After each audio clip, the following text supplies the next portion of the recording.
later on. But the more I do this work, the more I realize that it is hard for any of us that live in this beautiful area.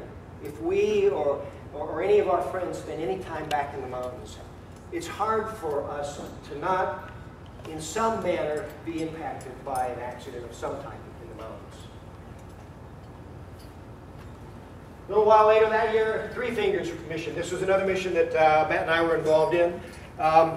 Three young guys, youngsters, teenagers, young adults from Everett decided that they were going to go have an adventure. They were going to hike the 11 miles in and sleep on the fire lookout on the top of Three Fingers. It's not particularly technical. You got to go up some steep ladders, a little scrambling at the top, but it's not hard. So they set out to have a great time, only they didn't take rain gear. They didn't take maps or compasses. They didn't take headlamps, didn't have a tent. They got about 800 feet below the summit. It got dark, the weather changed, started raining on them. And they have no way to protect themselves because the terrain up there, there's no cover you can find. They did have a cell phone, and fortunate for them, it was one of the few places where there was a cell service. They called the sheriff, who called Everett Mountain Rescue. When we got to the trailhead, the sheriff said, "Guys, I'm seriously concerned because the last phone transmission we had from these guys, from these kids up near the summit, these guys are getting seriously hypothermic. We are concerned, very concerned about their ability to survive a whole lot longer." Now, if you've gone up to Three Fingers, you know it takes a long time. You can take 8–10 hours to cover that because of the trail and the conditions to get up there. We sent one of our best Hasty teams up there. They made it in record time. I think they made it up in like 4–4.5 hours. And this is a situation where our guys from Mountain Rescue literally gave these kids the shirts off their back and the jackets out of their backpack. Now, shirts off their back, maybe that's overstating, but we didn't have hypothermia kits at that stage of the game. And so our members literally put themselves at risk by taking the extra clothes that they had to protect themselves from the elements and put on these kids to try and warm them up until we could get other teams up there to warm them and properly take care of them. There is an instance. Yes, I keep doing that.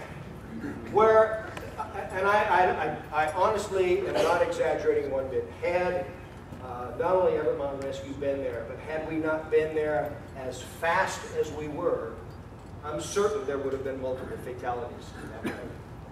Do you know that it doesn't have to be much colder than about 54 degrees with just a little bit of wind and a little bit of rain, and you can die of hypothermia in a matter of hours? I learned that on the first mission I ever went on. A reveler over New Year's Eve had gone out, got his forerunner stuck in the mountains up a Ryder Pit, all of 2 miles from the trailhead. Got it stuck. Wasn't dressed properly. It was drizzling. There was a little breeze. It took him, by our estimates, approximately 7 hours to die of hypothermia. Well, so here's how it looked like on the Gyro TV website. Everett Mountain Rescue rescues 3 teenagers off of Three Fingers Mountain.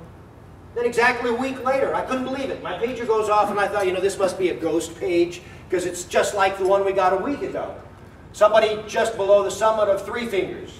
Only in this case, it wasn't a climber, it was a hiker who had slipped on a steep snowfield. You'd be surprised how often we have slips on steep snowfields. He'd slid about 80 feet down the snowfield, gone over the edge, and had dropped down onto a ledge, shattered his tibial plateau. His friend was able to self-evacuate, called 911, Sheriff's Department called Everett Mountain Rescue. We coordinated that mission. We were the lead unit with that mission. We called in resources from 2 other mountain rescue units to help. We were working, here's what it looks like on the Como news site.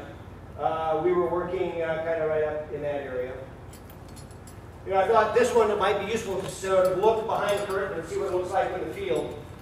Matt was also on this mission, incidentally, as was I here right at the end of the litter. We ended up having to set up 3 rigging systems.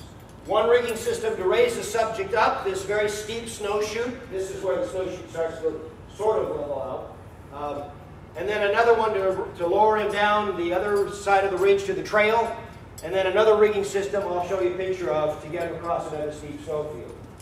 Here we have other members of Mountain Rescue working on setting up those other rigging systems that we needed so that everything would be in place when we got the subject to that location. Here we are preparing for this steep angle traverse, which is the third component of our rigging operation. And you see these ropes heading up to the right. Well, what they're heading up to is the person running the main line and the belay. This is your primary rope and your secondary backup rope. This is to help secure the litter as it's being brought across the steep snowfield. You see here's a tag line, and the group of rescuers on the far side of the snowfield helping to carefully draw it over. Had one of these ropes broken, had both ropes broken loose. This was more ice than it was snow, and it just dropped off. That litter would have cascaded down about 800 feet before it would have come and rested in the valley. That operation was up here, and then once we got them across that third snowfield, we had to bring them down this trail. And you'll notice there's a group of people standing here. And here's where I'd like to make a distinction that oftentimes people aren't aware of. All these people here, the vast majority, are search and rescue volunteers. Search and rescue plays a vital role in rescue operations in our community. Everett Mountain Rescue, and Search and Rescue, we integrate very closely with Search and Rescue. But Mountain Rescue is not Search and Rescue. While we do a lot of search and rescue activities, the key distinction is search and rescue volunteers stop at Tin Can Gap. That's right here. They are not allowed to go into technical terrain because they're not trained to go into technical settings. Once you enter technical terrain, that's the domain of Mountain Rescue. So we bring the subject out here, and no, they don't take over, but now we have additional resources to work with search and rescue. We're fixing a litter wheel under the litter so that all together we can roll the subject down to a little safer terrain. The point I'm trying to make is this. The news reporters don't make the distinction. Many of you in this room likely didn't make the distinction of the difference between mountain rescue and search and rescue. The truth is, whenever you hear search and rescue and the word mountain in the same news story, chances are it's mountain rescue. And because of the involvement of Everett Mountain Rescue, chances are Everett Mountain Rescue is there. This is a mission that was quite interesting, got a lot of press here, almost exactly a year ago on Mount Bering. Some of you might remember the news story of the base jumper. We know what base jumping is. It's skydiving off of towers, buildings, bridges, and mountains with steep faces. Mount Bering happens to be a prime candidate for base jumping because it's got a 2,000-foot cliff down to Barkley Lake on the far side. Well, so this unlucky base jumper hadn't planned his jump very well, hadn't checked the winds, admitted that he screwed the takeoff, and he's out of control. He sees himself coming up on this cliff. He pulls his parachute cord, hits the cliff. You wonder, well, where is he? See that yellow right there? That's his parachute. He is dangling by 3 strands of parachute cord. Lucky for him, he has a cell phone. Even luckier for him, he got a signal. He called 911, Sheriff's Department called Everett Mountain Rescue.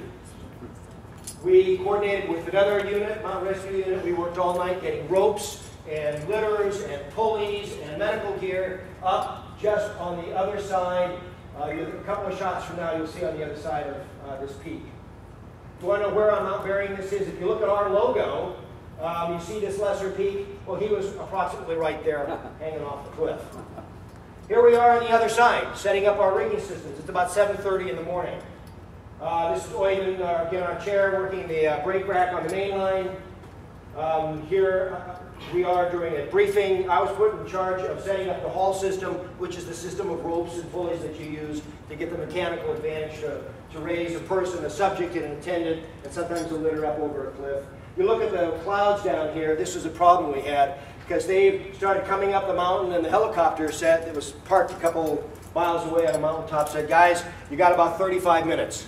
We're going to have to close down the mountain, air ops, if you don't have them ready. And then you have to take them out the hard way. Here's our medic working on the subject. Happy to say we did get him out. I mentioned that we do a lot of avalanche work. Yes, here we are doing another avalanche search and recovery in 2009. This is a member of ours, Eddie Espinoza, actually found the subject at the base of a frozen waterfall under about 4 tons of snow. But most of our missions are like this. Regular people. This is a fisherman who was lost on Pilchuck Creek December of last year. Here's my wife and her dog. They're actually the highest certified wilderness air ascent team in Snohomish County. They're all volunteer though. Well, here we are at the end of a mission. Everybody comes back pretty beat up after the end of a mission. So what do we have going on now? Washington Mountain Rescue Association has created a program for reaccreditation. This fall, Everett Mountain Rescue, together with every other mountain rescue unit, is going to be going through its rock rigging reaccreditation up Icicle Creek in Leavenworth.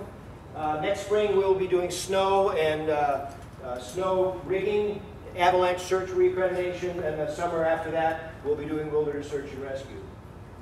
We did have a sad surprise here late in 2009. Remember the county shop that helps provide service? They didn't give us our truck back. They said, sorry, your truck, it was 35 years old. They said, this thing is no longer roadworthy. We're going to red tag it. You can't, sorry, you can sell it, but that's all you can do. It's a problem because, frankly, for any mission, we need to get 10 to 12 to 15 people out to the rescue site, and we need about 3 times the gear that this vehicle can carry. So right now we're in the midst of a capital campaign, hopefully the back end of it. We're trying to obtain a second vehicle. This is the configuration for a mountain rescue vehicle today with the kind of gear you need. It's almost $93,000. The good news is we've raised just a little bit over $80,000. So we are